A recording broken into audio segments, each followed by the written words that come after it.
Mondi, what's Hey, up, how's it man? going? What's up? Look, What's up? it is the end of year review slash preview.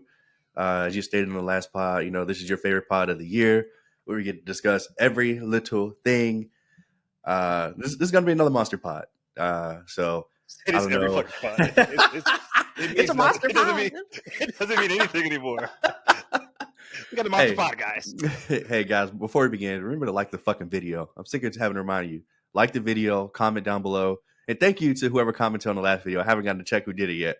But shout out to whoever you are. Thank you so much. And Mondi, let's go ahead and get started, man. We got a lot of categories, a lot of things Yeah. to discuss. Let's do it.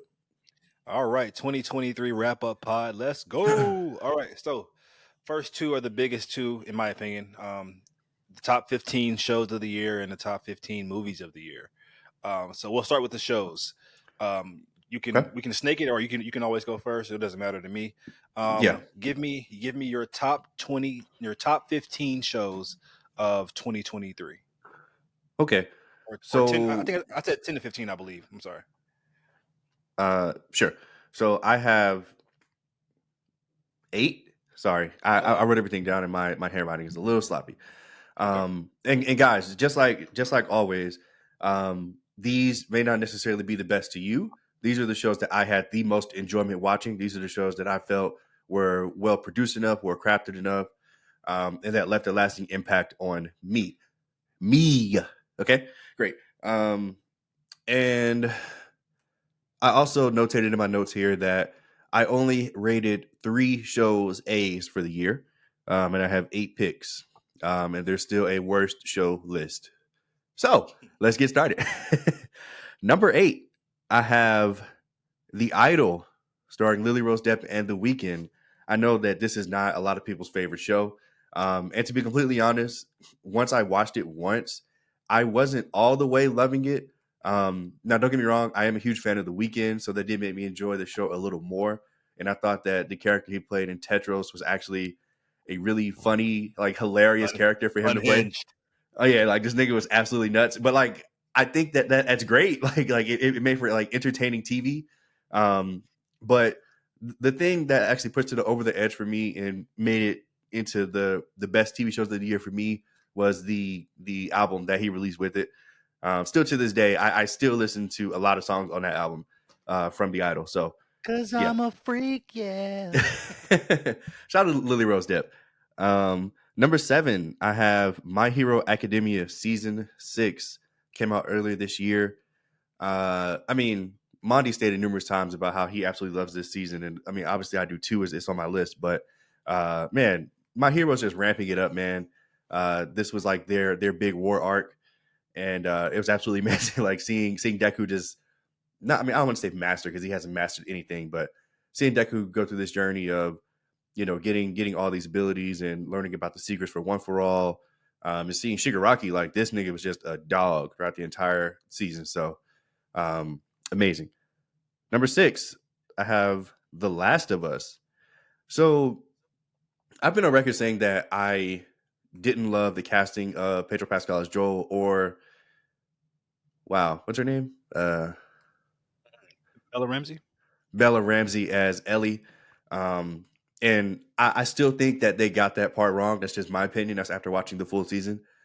But the story's already there. Like this arc that they're on is beautiful, and I think it was really well adapted for the most part. I don't think it was perfect by any means, but I think it was a really great adaptation. So I have it at number 6. 8, 7, 6. Yeah. Number 5. Oh shit, I messed up. Sorry guys, it's my hair running. I promise. Okay, so number 6 was supposed to be Ahsoka. Number 5 was supposed to be The Last of Us. But I'll talk about Ahsoka anyway. Oh, so made it your top 8. Wow. Look, I'm not a diehard Star Wars fan, so I don't hate everything that diehard Star Wars fans do. I was able to enjoy this show for what it was. There were times where I was punished for not being a diehard Star Wars fan, and that's my fucking fault. I should watch everything if I want to know everything. So because I didn't, I couldn't enjoy it to its fullest extent. But Rosario Dawson's Ahsoka, Baylan Skulls, Lance Ray Stevens' Baylan Skull was absolutely fantastic. Lance Um, Stevens. getting Hayden back in any capacity just made me nut. I'm sorry.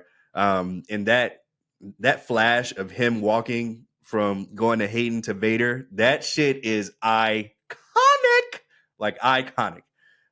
So yeah, number 4. Remember, number 6 was Ahsoka. Number 5 was The Last of Us. Number 4 is Demon Slayer season 4. Just another really great season. It was so hard to kind of top what they did in season 3 because they just went so crazy in season 3 with the animation. But this season was also really good, really heartfelt between Tanjiro and Nezuko, and of course they had to beat another Upper Moon demon. So number 3, Vortex. This is the French show that I watched earlier this year. It's completely in French. There is no English dub. It's about the cop who is somehow able to speak with his deceased wife from like a different time period.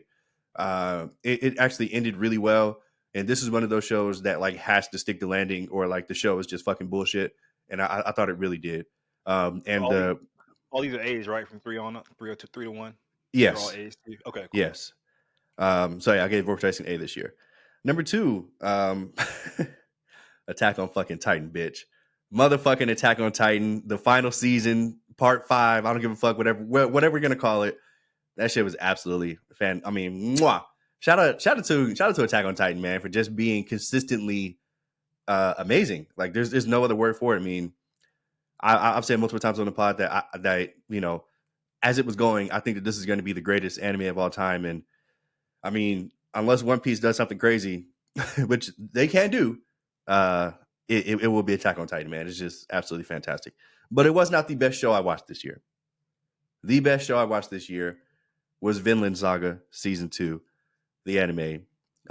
Shout out to Thorfinn. Shout out to Snake.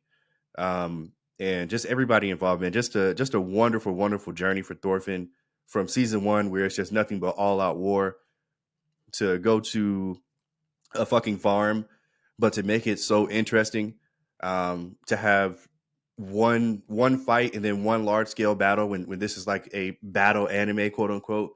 It was just done so well, man. This was a perfect season of TV in my opinion. It is the best show I watched this year. What about you, Monty? Nice list. A lot of anime in there. Love that for you. Okay, so my disclaimer before my top 15 shows is that what I consider top 15 is an even combination between best shows and the most entertaining. And so I just kind of mixed them up in terms of what my top 15 is. So at number 15, guys, I have Power Book 2 Ghost Season 3. I've made fun of this show countless times. I will continue to make fun of it. It's essentially just a soap opera at this point, but it's a lot of fun, and so I have fun with it. So I put my number 15 spot. At number 14, guys, I have Gen V. This is a boys spinoff. This is how you do a spinoff. I mean, it's able to stand on its own, but if you watch the boys, you get so much payoff, and I think that's just wonderful ingredients for a spinoff. Aren't they getting to season 2 of Gen V? Oh yeah, they are. Yep, that's awesome. At number 13, Rap Shit Season 2. This is the Issa Rae produced show on Max. Season 1 started off a little shaky, but it's found its footing completely. It's found its identity, and I just hope each season gets bigger and better. I love the commentary that it has on the female rap game currently, so I think it's really, really done well. At number 12, I have One Piece, the live action adaptation on Netflix. I really love. Yeah, I love this show. I made it clear when I reviewed it. I love this show. Yeah. Okay. I think it's just so fun. Everybody involved is having. It's like his worst lips. Everybody involved, I think, is just having a blast. The actor who plays Monkey D. Luffy is just so contagious with Yaki Godoy. What's his joy, and honestly, like I think this may have broken for me anyway, not for Julian, but the live action or the anime to live action adaptation curse, because I want to see these characters go on so many adventures. Like that's always the mark of a good show. I just want to see those characters just do more things. Number 11 for me is Star Wars Vision Season 2. For an uncanon anthology, this series it accomplished so much to me. I mean, it was able to tell such impactful stories in like 20 minutes of runtime. Something that What If is desperately struggling to do.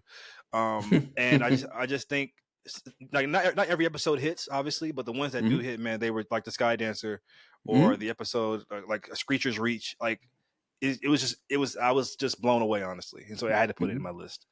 At number 10, this is a Netflix show called The Night Agent. If you like spy, espionage kind of stuff, it tackles all that. But for me, the heart of the show is the chemistry between the two leads, which is the guy and the girl. And I think it's just made for a really delightful watch. At number 9 for me is The Bear season 2. This show is just as authentic as it gets. I mean, the dialogue, and I say this in another show named Succession. The dialogue just feels so real. Like it's not. How could it possibly be a script? It's very visceral. It puts you in the kitchen. Oh. And yeah, every character is so nuanced and so fleshed out. And I can just, I mean, it's just a show that I think deserves praise on just that level alone. At number 8 slot for me is Beef. This is the show starring Steven Yeun and Ali Wong. You never get a chance to watch this, did you? Mm-mm. Okay, it's on Netflix. It's A24's first show. It was done extremely well. Steven Yeun delivers such a performance in the show. The ending is very existential out of nowhere, but after thinking about it some more, I think it really, really works. At number 7 for me is The Last of Us. This show, while it had its ups and downs to me, it has some of the best episodes of television the entire year. Like the episode with Bill and Frank was just an A+ episode, and the episode with Sam and Henry like literally broke my heart. Like, 'cause I keep in mind, guys, I had no context to the games. I'm watching it unfold in real time, and like those two episodes alone are some of the best episodes of TV. Like I said, period, this year. Um, where am I? Number 7, I believe. No, number 6. Outer Banks season 3. This is why I made the disclaimer in the beginning that it's not only the best show, but the ones that also entertain me the most. And goddamn, like Mm-hmm. these kids are just doing the wildest shit ever. But this is another cast where I could watch these kids go to a fucking grocery store and just goof around for an episode, and I'd be thoroughly entertained. At number Now we're in the top 5. I have Blue Eye Samurai. George R. Martin actually just came out and said that this show was amazing and it's one of the best shows he's ever seen. So fuck Julian for his opinions on hating it. But guys, Okay. no, what's up? Nothing. I have nothing to say. Nothing to say. Go ahead. This Blue Eye show is Samurai, top 5. Oh yeah. absolutely stellar, amazing. Animation is god tier in my opinion. Julian hates it for some reason. Amazing storytelling. If you want to reduce it to a revenge story, I think that's very shallow of you. It explores so much. I kind of wish it wrapped up in season 1. Honestly, I don't want a season 2, but of course I'll be there opening night, as Julian would say. At number 4 slot, I had this show called Jury Duty. If you guys like the kind of comedic style of shows like The Office or Parks and Rec, this show is right up your alley. They take a regular guy who has no idea he's on camera. They put him on jury duty full of actors, and bonkers and nut shit just ensues, and it just makes for amazing television. And so, guys, I highly recommend that if you want to laugh. Probably the funniest show of the year. At number 3 is My Hero season 6. As Julian said, this meant everything to me. Like, as somebody that loves superheroes, as somebody who's getting into anime slowly, this just checked every single box for me. I've never been. I can't recall a time I've been this hype watching the show. Like there was times when like I was like on my feet, like what the fuck? Like this is just this. It's like the season was like tailor made for me as somebody that loves heroes, and it was just amazing. Just an ode to the golden age of superheroes. Um, at number 2 is Dave season 3. This is the show starring Lil Dicky. I mean, talk about a soundtrack. I mean, for some reason, this nigga will not release a soundtrack on any kind of platform. So whatever. But honestly, the show is just amazing. Everybody has found their groove in this show. It's just top tier television in my opinion. And at number 1 for me is Snowfall season 6. This is the final season of Snowfall. I think they honored John Singleton's vision completely because season 5 kind of fell off the rails a little bit. And just the ending, to give it this kind of Shakespearean ending, caught me out of nowhere because everybody was like, okay, either he's going to die or go to jail. That's how all gangsters end up. But the ending was so Shakespearean and it really just hit home, and some of the best performances of the year as well. So yeah, that's my top 15 shows of the year. All right. Awesome. Next category. Julian, give me your top 10 to 15 movies of the year. Really interested to hear this. So for this, I think we should snake it around, so we're not just doing, all this talking. Okay. I have an honorable mention. I'll do 5. I have an honorable mention. So I guess I'm doing 6. Sorry. For Extraction. This is your 15 to 10. Yes. Okay. But I have an honorable mention. Yeah. So I have Extraction 2 as my honorable mention. Couldn't quite crack the top 15, but I still had a lot of fun with this. And for it being a fucking Netflix movie, which historically aren't my favorites, I was actually pleasantly surprised by this. And it's actually hilarious because I've never watched the first one. Like I literally didn't watch the first one. First one's probably better narrative. Yeah, that's what a lot of people tell me. But the action stunts that that Jesus Christ that they were able to pull off in this movie. As a fan of that kind of shit, I just couldn't ignore it. And Chris Hemsworth is awesome in it, so that's my honorable mention. So number 15, again, guys, these are movies that not only are great to me, but they are also films that I really enjoyed to me. Okay, I'm not here to give you fucking recommendations. You can suck your own dick. I don't care. All right, number 15, I have Fast X. You can say what you want about this movie. This is not a great movie, but this movie is a bunch of fucking fun.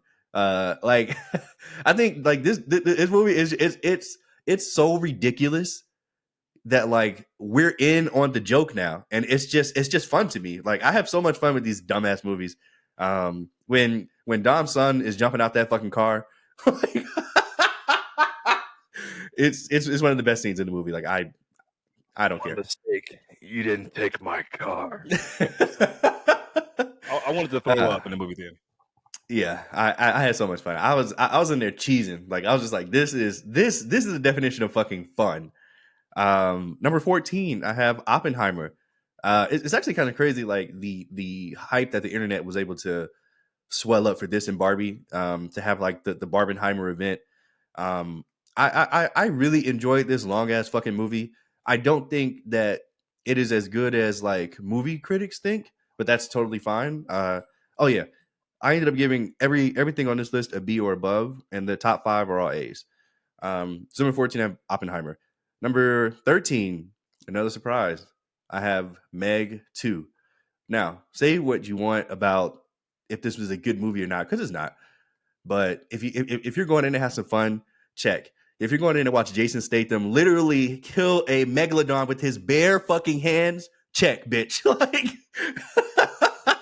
I got literally everything I wanted when I went to go. Like, I was there opening night, bro. Like, for the fucking Meg 2. Like, I was there opening night, and I had so much fun. Like, this is one of the best times I had at the theater. Like, just in terms of like pure enjoyment. Like, I'm not even kidding.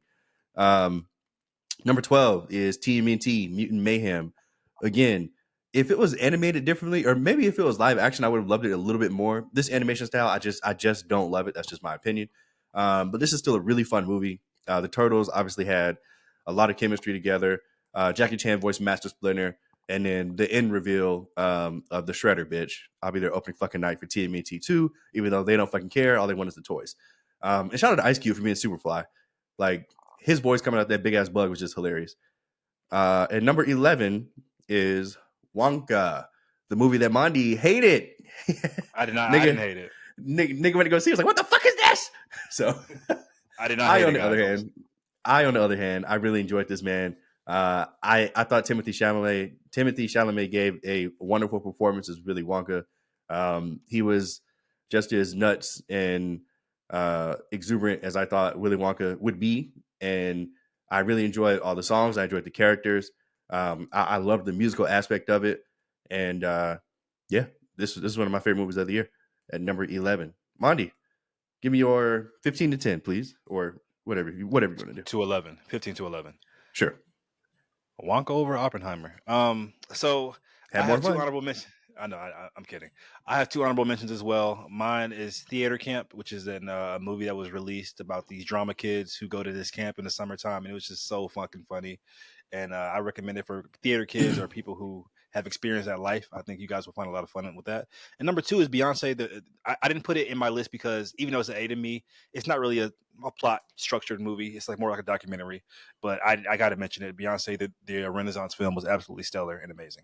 All right. Number 15 for me is Polite Society. This movie was just such a breath of fresh air to me. So original, and just a breakout performance from the lead here, Priya Kansara, who I believe this was her first role. This is the tone that I wanted Miss Marvel to carry out the entire time, because I love the first couple episodes of Miss Marvel. But this is what that would look like if it just carried out that vision to the end. At number 14 is Creed 3. I really, really enjoyed this movie. Shout out Michael B. Jordan's directorial debut. Jonathan Majors stole the show, in my opinion, but just those two bouncing off each other I was locked in the entire time. I think you could even enjoy this if you're not even a boxing fan. And so that's always the mark of a good movie. At number 13 is Guardians of the Galaxy Volume 3. Another end of a trilogy here. This movie, I saw it twice, and with all these Guardians movies, I always got to see it like more than once to really fully get it. And with this movie, man, it's just so well done. James Gunn ends his stint with Marvel, he ends his stint with the Guardians, and he does it in such a beautiful and such a memorable fashion. Making it Rocket's story was really just an impactful way to go out. And just the last 30 minutes of this film is just like it's just chef's kiss. At number 12, I have They Clone Tyrone. This is the Netflix release film starring the all-star cast, of course, of Jamie Foxx, John Boyega as the lead, and Tiana Paris. If you just want to look at this movie on the surface level, like, okay, it's a movie about these people getting cloned in the hood, that's already fun enough and trippy. But if you want to dig deeper and look at all the themes that it's trying to explore, I think you can have a lot more fun with it. And I think it elevates that your viewing experience that much more. Did you ever watch this? But Mm. no, okay. And lastly, at number 11 is Oppenheimer. Christopher Nolan just proving that he's a mastermind. I mean, 3 hour movie about a biopic about a guy who created the atomic bomb, making almost $1 billion. It's nuts. I mean, you could of course blame the Barbenheimer hype, which definitely has something to do with it. But at the end of the day, it's just a damn good film, bro. And I think this. I mean, if anybody has it in their top 5 or top 10, there's no arguments there. But for me, I just enjoyed the other 10 more. But this might be one of the best crafted films on the entire list. So yeah. I agree. At my number 10, I have Barbie. It's so interesting when both of these movies got announced again with all the hype. I figured that I would enjoy Oppenheimer more, and Barbie would just be kind of like something I would go see with my wife. But it was actually the exact opposite. Like I was in the theater and Oppenheimer kind of slugging through. I mean, like you said, like I was able to appreciate the well craftedness of the film. I was able to appreciate the sound design and the shots and shit like that. But Barbie was way more fun. Way more just it was just way more simple and easier to get to. Shout out to Ryan Gosling for like giving a fuck. There's a lot of times when characters are casted as these little throwaway roles that you can say on the surface, and they phoned it in, and you can tell. Ryan Gosling was like the exact opposite. Like this nigga was like, "Okay, bitch, I'm Ken, and everybody's gonna remember me from this fucking movie," and I I'm do. just kidding. Song of the year, or is it? We'll see. Um, Number 9, John Wick, Chapter 4. Even though I had my issues with this movie in terms of how they used Donnie Yen, I mean, it's still John Wick. It's you still getting everything you want from Keanu Reeves' John Wick. And boy, did you! I mean, a 30-minute club fight scene where everybody just still dancing while this nigga is just like getting his ass beat was just absolutely nuts. The 30-minute intro in Japan where like there's just a whole bunch of assassins running around is just nuts. And That was like then 40 minutes. That was like 45 yeah, minutes. it was long. And then the end on the stairs with Donnie Yen, where he's just falling constantly, it's just nuts. But in the John Wick universe, man, it works so well. I was like pleasantly surprised coming at the theater, aside from the Donnie Yen thing. Number 8, Creed 3. This movie's a little higher up on the list for me. I didn't see 1 or 2. I mean, obviously I know what they are. But I didn't. I specifically wanted to see 3 because of Jonathan Majors, because I needed him to prove me wrong that he wasn't just Slave Master Kang. Like I literally needed to see, okay, like if this guy's going to lead the MCU into the future as Kang, he's got to show me something. And boy, the fuck did he. It's a shame that none of that matters now, but at the time, this was still a really great movie. Michael B. Jordan's directorial debut, with his anime inspo and some of the scenes, which I thought were really cool. Number 7, The Little Mermaid. Again, another film at the top of the year that I didn't think I would really care about because I never really saw the original, like the original animated classic. So when it got announced as Halle Berry's Little Mermaid, and, you know, everybody shitting on her because she's black, and you know she's Ariel's white in the cartoon. Like, what are we doing? Blah blah blah. My wife wanted to see it. I wanted to see it by the time it was coming out in April. And man, I'm mad at myself for never seeing the OG. I went back and watched it, of course. But yeah, this is You just never told me that. told you what? You never told me that you watched the 80s movie. You never told me you went back and watched it. Why does that matter? No, because I love that. I want. What are your thoughts? You never told me. I want to know your thoughts on that movie.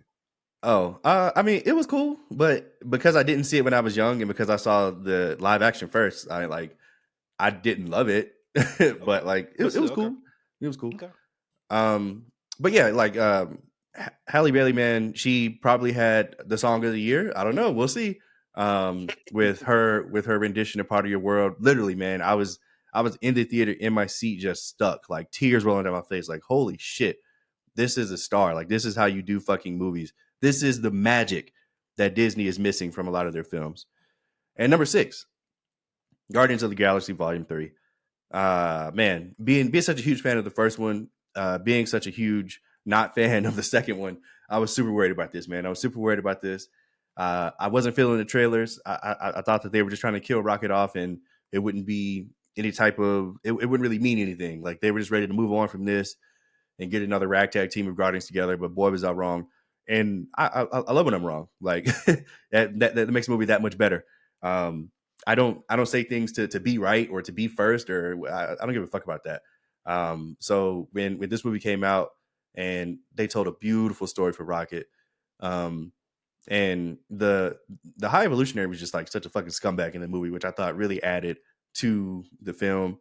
I wish that the team was still together, but what the fuck ever. Guardians 3, my number 6. What do you think, Monty? Nice, nice, nice. At my number 10 slot is Somewhere in Queens. This is the movie that was directed and starring Ray Romano.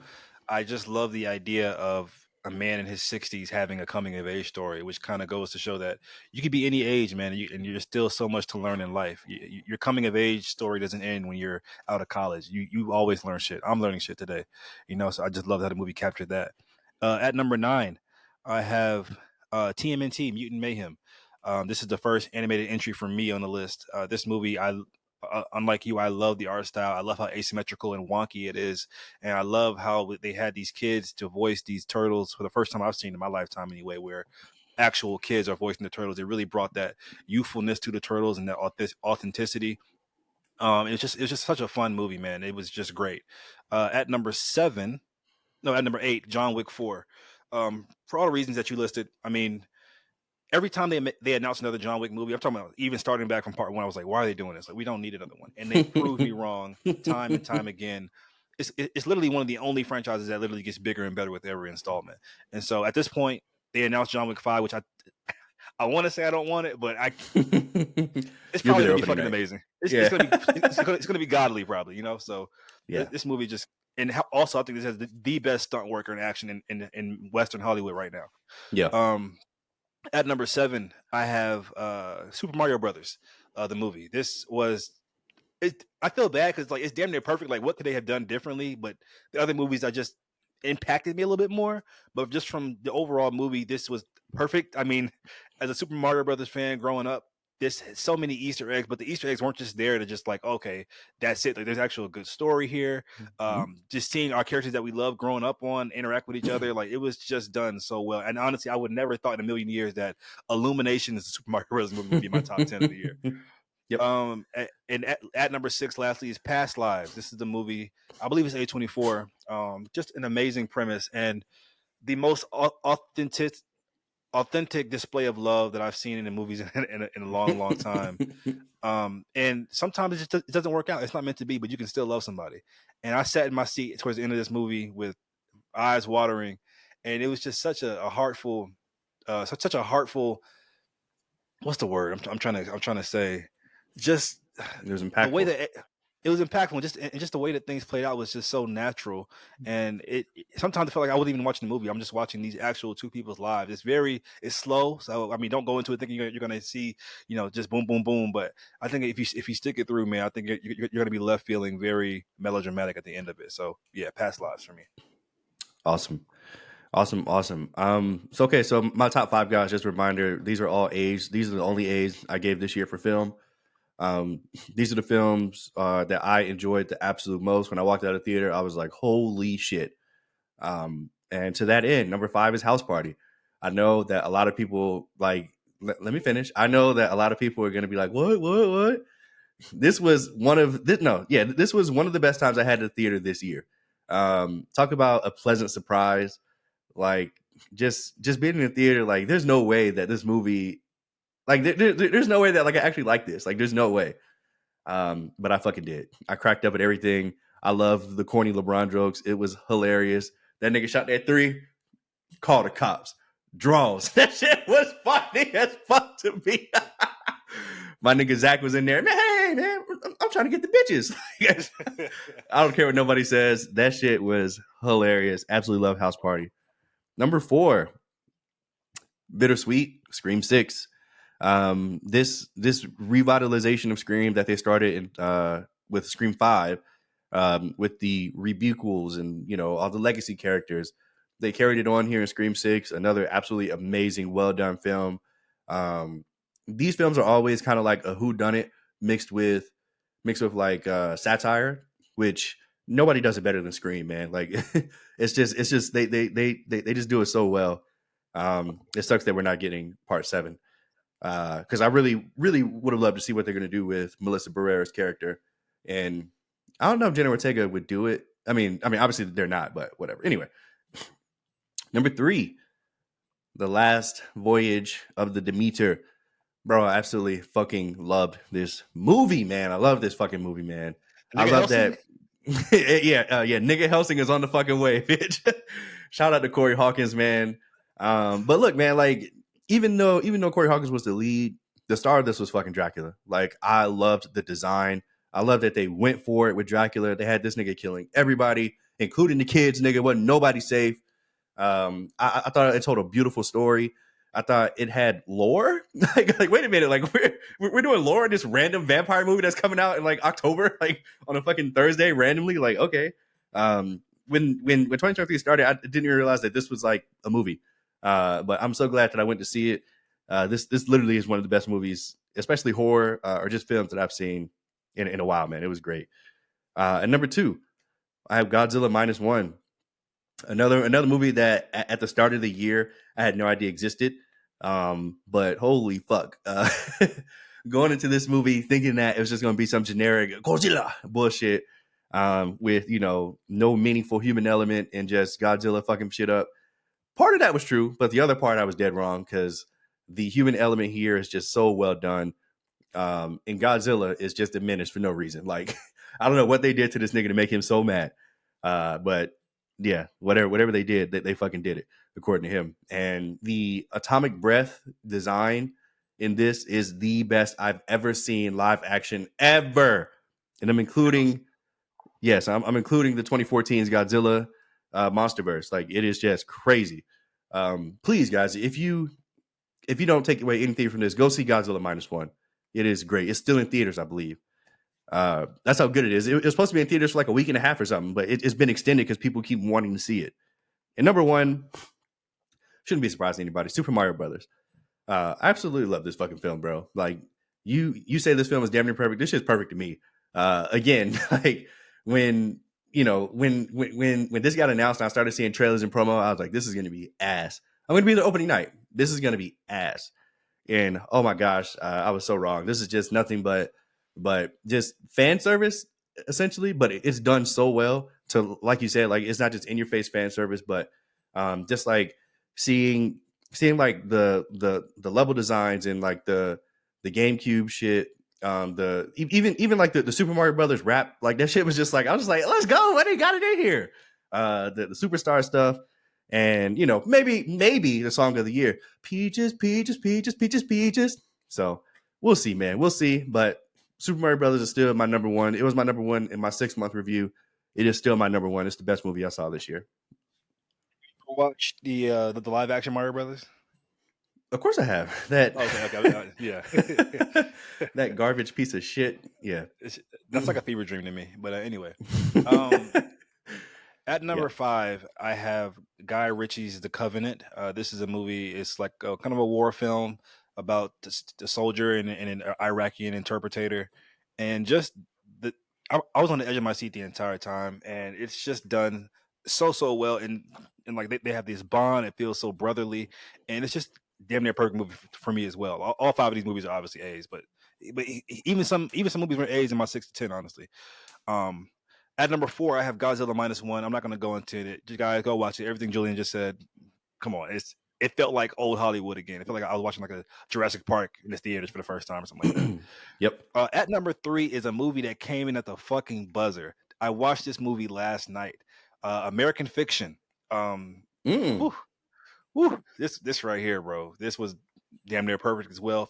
Okay, first of all, I'm gonna say this. I went to a Regal theater because it wasn't showing in any AMC near me. Fuck Regal. Regal is ghetto as hell because they played 3 commercials in between the trailers. I'm like, I've never seen that before. There was like a Capital One commercial randomly. I was like, this is ghetto as hell. Like, give me back to the suburbs, please. You went But to the one in the honestly though, mall? no, I went to Atlantic Station to watch this. Oh, okay. Yeah, Atlantic Station. This movie has a cast, of course, of all stars, starring Jeffrey Wright. I'm so glad Jeffrey Wright is finally getting his just due in Hollywood. I mean, if you're black, you probably known him for a while, but for people who the masses probably know him best as Commissioner Gordon in the Batman Matt Reeves movie. But he's just so talented. He leads the movie so well. Tracy Ellis Ross, Issa Rae, an astounding performance by Sterling K. Brown in a supporting role as well. Basically, this guy's life gets uprooted and he has to kind of move back home because his mom's having health complications. But the main plot is that he's having to, as an author, as a writer, deal with having to compromise his work to appeal to the masses. And as a writer myself, I'm not an author, but I'm an aspiring screenwriter. So much of this movie resonated with me on such a deep level. You know, people just want to see black trauma. They don't really Hmm. want to see any original ideas or anything like that. And so this movie just tackled that so well. It had the smartest script of the entire year, the wittiest script of the entire year. I was literally just sitting in my seat smiling for like 50% of the runtime, just smiling. I'm like, I was just so proud of this movie to see a black movie, but it's done so well. Um, and yeah, at the end of at the end of my screen, everybody clapped. I was just like, this is wow. Wow. At the fucking buzzer, top 3 movie of the year for me. Okay. At number 2, I have The Iron Claw. Shout out A24 once again. I mean, this movie right here, just honestly, I probably enjoyed American Fiction more all the way through, but this movie, the ending, man, it has one of the best endings I've seen this entire year, and it's still a great movie all the way through. But Zac Efron has completely transformed as an actor. Have you watched this yet? Nope. Okay, I'm about to say it's no way you watch it. It's not in your top 15, but yeah, an amazing movie. And at number 1 for me is Spider-Man Across the Spider-Verse. Um, just an accomplishment in animation, an accomplishment in storytelling, and just like Dune, how I thought Dune with Timothy Chalamet was like almost a perfect movie. That actually was perfect to me, but it wasn't even a complete story. Same thing here. This story is not even complete, and I just felt so whole at the end of it. And I cannot wait until Beyond the Spider Verse. And I just think this is just something to be proud of on so many fronts, man. So yeah, that's my number 1 of the year. Across the Cool. Spider Verse. Alrighty. Do you have any objections, Mr. Julian? You're looking crazy over there. No. Why would I have an objection to your list? No, sir. Because I damn sure got some objection to yours. All right, let's do top 10 series performances of the year, or top 5 to 10 series performances of the year. All right. So, although I did not enjoy the show in its totality, I will say at my number 4, sorry, my number, I only have 3 for series. Yes. And my number 3 is Iñaki Godoy's Luffy. I think he's a perfect casting. I thought he brought everything aside from like maybe the voice. But I mean, hey, he's Brazilian, so what the fuck Gum ever. gum. Yeah. Hey, that was pretty good. Sound just like that nigga. Number 2 is The Weeknd. Is Tedros again, man. Just another really good, fun, believable performance. That's Just crazy. a sleazeball. Yeah, I liked it. And number 1 is Rosario Dawson's Ahsoka. Again, may not be popular, but every scene she was in, I was just like, let's fucking go. Like you're a Jedi master. I love your walk. I love your cadence. I love everything you're doing. You are Ahsoka to me.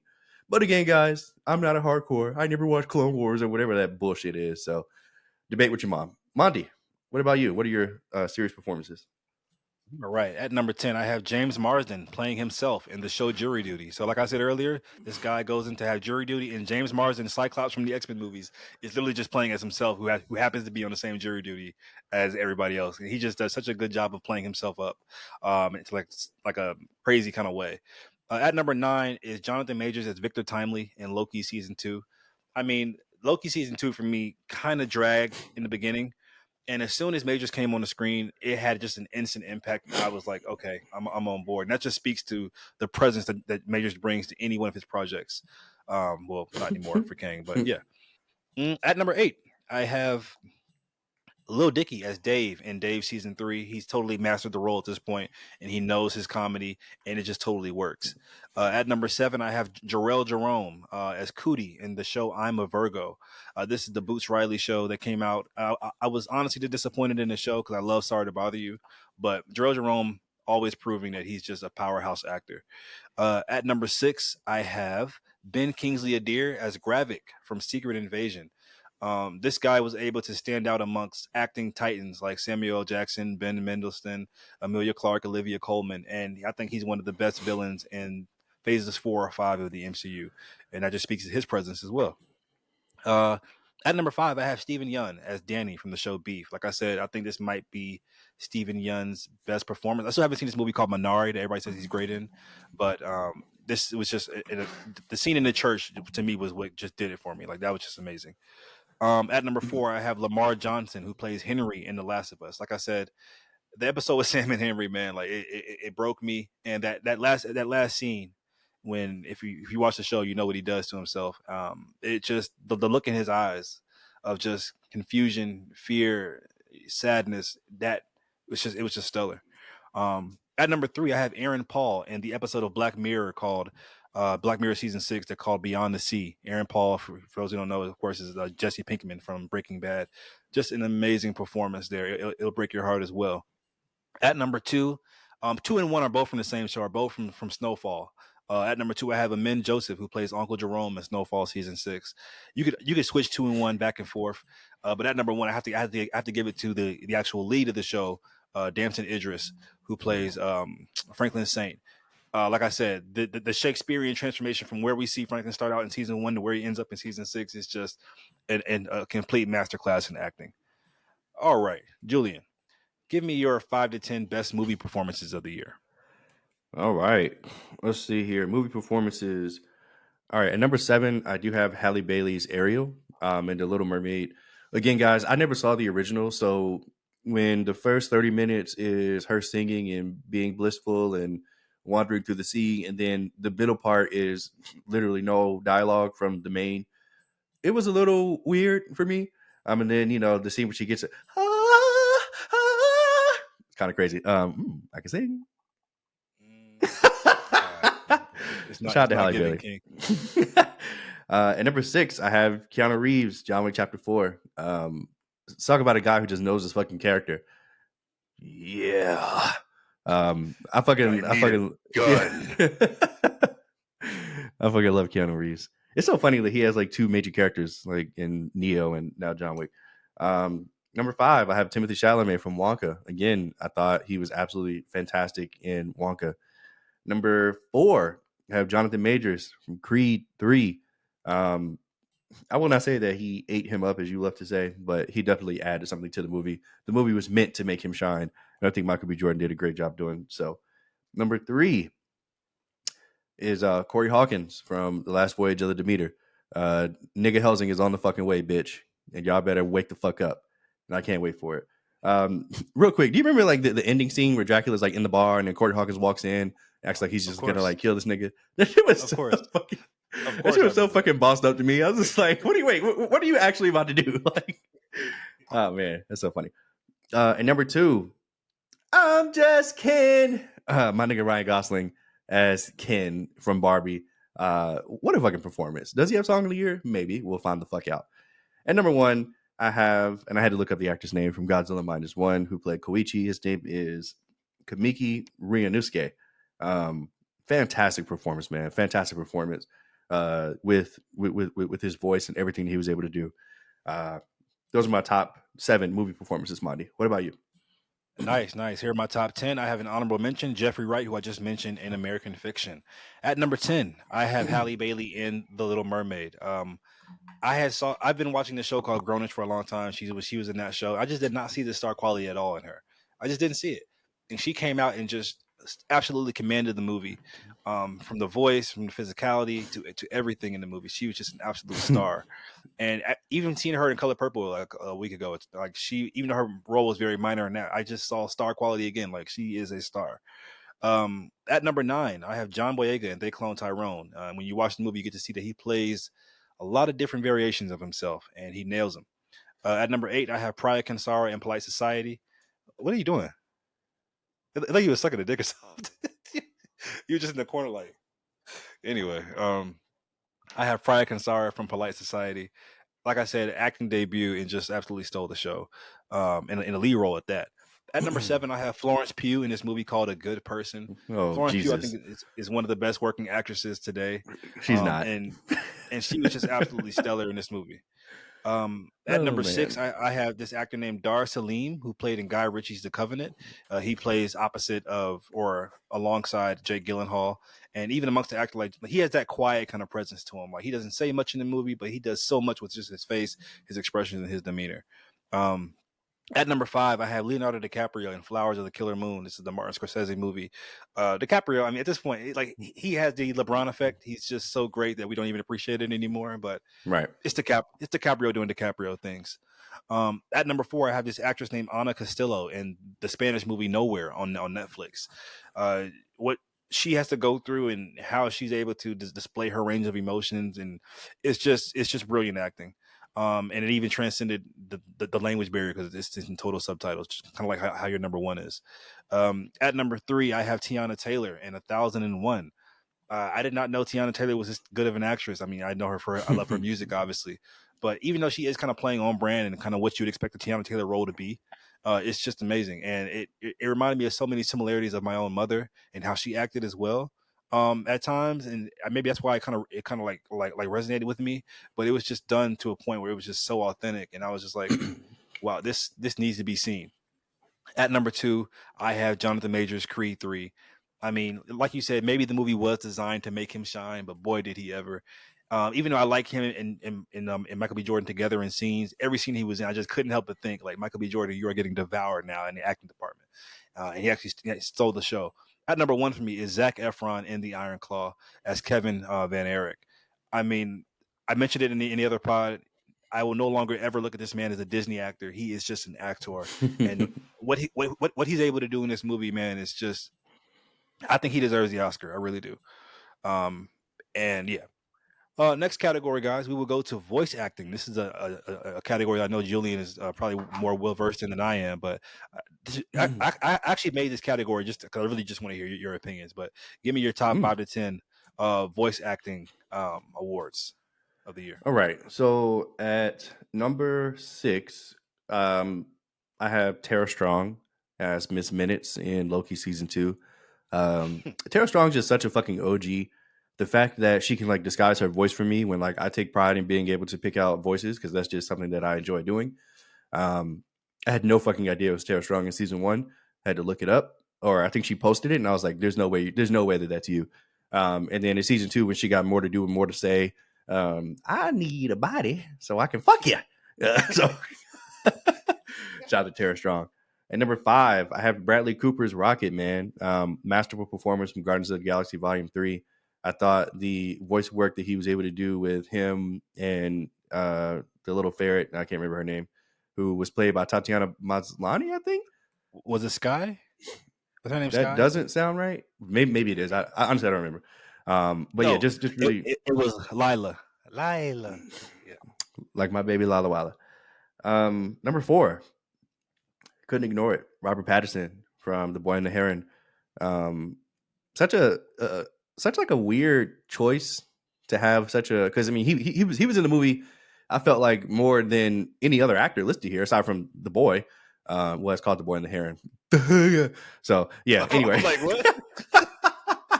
it's just no, because I really say that because the entire hype of this for me was getting to see all these voices interact, and literally none of them did, aside for Mark Hamill and Dave Bautista did a little bit at the end, but whatever. Number 3, I have Yuri Lowenthal, Spider-Man from Spider-Man 2. Man, The game. yes, Marvel Spider-Man 2 came out on PS5 earlier this year. I honestly don't think that the narrative was as good as Spider-Man 1, but Yuri Lowenthal's performance was miles better. Now, he gets a break because obviously he has to take it to the next level because, the entire plot of this is Venom is coming in, and we all know what happens when, Spider-Man and Venom interact. So like he has to go there, but boy fucking does he. Like Yuri Lowenthal is obviously a star. I mean, but we've been on that as Sasuke and everything else. Number two, Yuto Uemura, who plays Thorfinn in Vinland Saga Season 2. This is the Japanese cast, by the way. I don't watch that anime dub, so I have no idea who voices him dub. But in the sub, man, this dude is just masterful. It's so funny, like how I feel like anime is a little overlooked in the voice acting world. I'm not sure why, because some of the best performances I've seen are from the anime, and he just brought it here, man. He helped make season 2 perfect for me.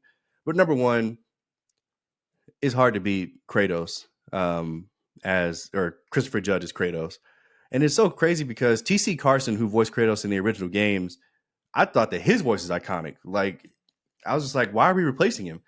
But then I realized because they wanted to do mocap, and we needed a big nigga. I get it.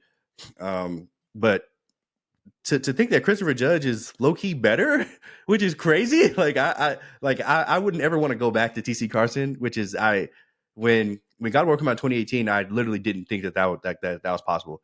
But the nigga only had to say one word, and I was just like, okay, like the nigga said, boy. And I was like, okay, you're Kratos, sir. You win. So yeah, those are my top voice acting performances of the year. Shout out to Christopher Judge for being number one. I've been meaning to ask you this. Why does he look like that? Does he have like Botox or something like that? Like, or that's just how his face looks? Why are you laughing? I don't know, nigga. He does have like a weird looking face. Yeah, I don't know. Yeah, I have no idea. Nuts. Okay. Here are my top 10. At number 10, I have Oscar Isaac. I've been meaning to ask you, what the fuck is wrong with that nigga? What? I don't know. Oscar Isaac as Spider-Man 2099 and Into the Spider-Verse. Just some great voice acting there. Man. What? Okay. No, I would have put him. I just forgot that he was in that. Okay. At number 9, I have Maya Eskrin, who plays the character, the lead Mizu in Blue Eye Samurai. This is the dub. I guess everybody watches dub. I guess. I thought she just added so much complexity to that role, and not your typical female lead. And I love what she did with balancing her masculinity and femininity as well. At number 8, I have Chris Evans as the evil X number 2 in Scott Pilgrim Takes Off. He's playing his live action counterpart once again in this show, and he's just having so much fun with it. You can just tell he loves being a jock in movies. You can just tell. That's old Chris Evans. At number 7, I have Awkwafina as Scuttle in The Little Mermaid. I mean, I'm the resident Awkwafina hater on the pod, I know, but you are. I'd be lying if I say that Scuttle wasn't a scene stealer, as well as honestly. I forgot who plays the crab, the actor. I forgot his name, but yeah, he was really good as well. At number 6, I have Peter Cullen as Optimus Prime and Transformers: Rise of the Beast. That movie was not good at all, but I'm not giving that movie no fucking credit, bro. How could you not ever shout out Peter Cullen as Optimus Prime? I mean, since we were kids, that voice, Autobots roll out. It's just iconic. At number 5, Robert Pattinson, The Boy and the Heron. Even though I only saw an hour of that movie. What he did was amazing. That little bit I saw, he was great. I would have never guessed in 1,000 years that was Robert Pattinson's voice. The way he contorts his voice is crazy. At number 4, I have Shameik Moore as Miles Morales in Across the Spider-Verse. Just another amazing voice acting performance, and just even though Shameik Moore is damn near my age, he has such a boyish charm to his voice. It kind of reminds me of like a Jason Weaver. What? Okay, boyish charm. Got it. Took a page out of Batman book. At number 3, I have Bradley Cooper as Rocket in Guardians 3. That scene when his lover dies, Otter, Lila, whatever, and he lets out that scream. Like, I remember being in the theater, like, oh, that just did something. And I actually just watched an interview that kind of confirmed my feelings on that. He said that, yeah, that came from a very real place. He tried to mimic what he felt when his father died or something like that. And it just totally showed, man. Like, that was just an amazing, amazing voice performance. At number 2, I have Jack Black as Bowser in Super Mario Brothers. I forgot about Jack Black. I forgot. I mean, Jack Black absolutely stole the entire show as Bowser. And number one, another one I don't know, I didn't know how it didn't make your list either, is Ice Cube as Superfly in TMNT Mutant Mayhem. I mean, the idea to cast fucking Ice Cube as a 6 foot, 7 foot fly, I would have never guessed it. And so maybe that's why I'm not a casting director. But goddamn, did it work? 4 a.m. cops at my door. Like what? Like, what? Like that shouldn't work on paper, but goddamn, it does. Yeah. Yep. All right, let's go to our next category.